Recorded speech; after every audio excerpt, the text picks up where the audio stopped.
everything needs to be valuable. It's everything needs to be valuable. Students understand what is valuable, and they need to get it immediately. So I'm glad you felt that way. We do cover it. We start with a kind of introspective type communication. This begins with the dream pitch and the code of ethics. So these are all assignments that I've developed for this particular course. So the dream pitch has this incredible kind of enduring impact on students' lives.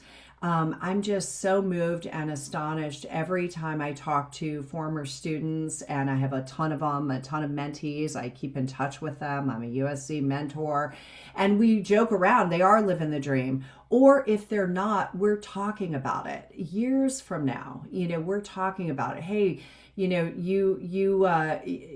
got the job you wanted initially. Now you're trying to pivot to a different industry. Let's how can I help at this point in your life? So this is the kind of enduring impact it has. But with the dream pitch, students really think deeply about their purpose. What is the change I'm trying to make in the world? What is the impact I'm trying to have on people? Who do I want to impact? What do I want to create?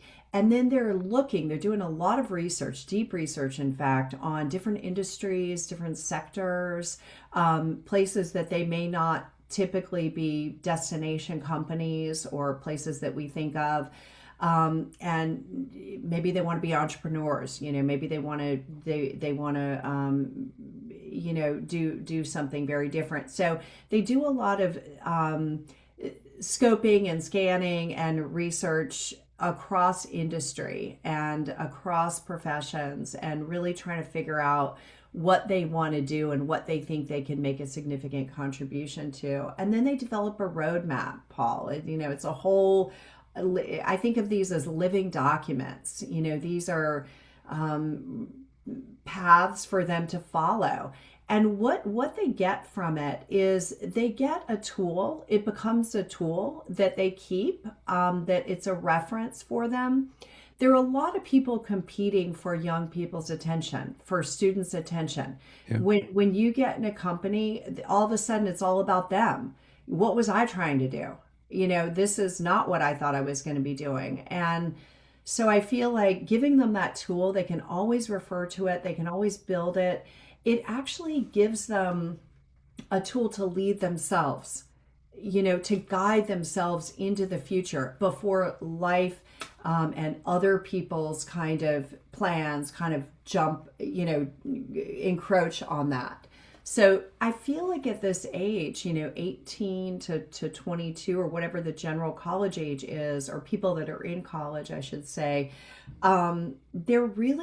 it's prime time to think about this and to figure it out, before as you're forming your identity. It's a very active time, and developmentally and psychologically, where people are engaged in identity formation, and to have a sense of themselves even before, or more fundamentally, more fundamental than a professional identity. The professional identity kind of comes on top of that real fundamental identity. And I think this is a great tool and a great way for them to figure that out and to be able to articulate it and then have it, for life.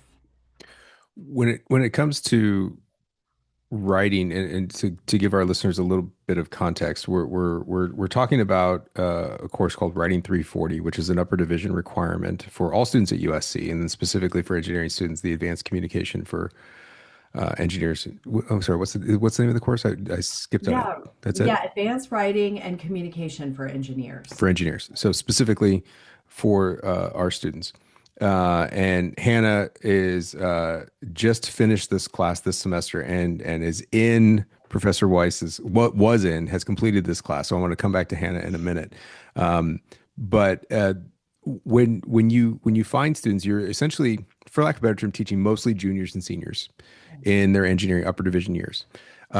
Is there one trend of of either a bad habit or something that you tend to teach that they didn't know or that you want to correct out of students that you end up seeing that we might be able to get ahead of the curve a little bit here for either students that are coming up through the pipeline through high school or through their college years? I don't see so much a correction as I see we've got to start to point their noses forward. Got it. You see what I mean? Yeah. So it's this is not what you think it's going to be. It's we're moving ahead, Mm. and it's going to be challenging in that way because when you're in a scholarly environment, when you're in a practice and a growth environment, you're not thinking like a professional. You're just, at the very least, you're worried about a job. Yeah. We go through Yeah. this in class. You're just worried about the job market. You're worried about getting an internship for next summer. You're not taking a long view. And I want to encourage students to, I've been around long enough. The economy has fluctuated. I mean, the market goes up and down, and Yeah. we've been through the financial crisis. We've seen many things happen. A few financial crises. A It very just keeps exactly, going. exactly, It's and financial crisis season. totally. COVID, I mean, so many things. So the market will fluctuate, but there will never cease to be talent. And the next generation is going to be working. They are the inhabitants of the Mm. future, so I want them to feel um I want to get them oriented around the future rather than what has happened in the past.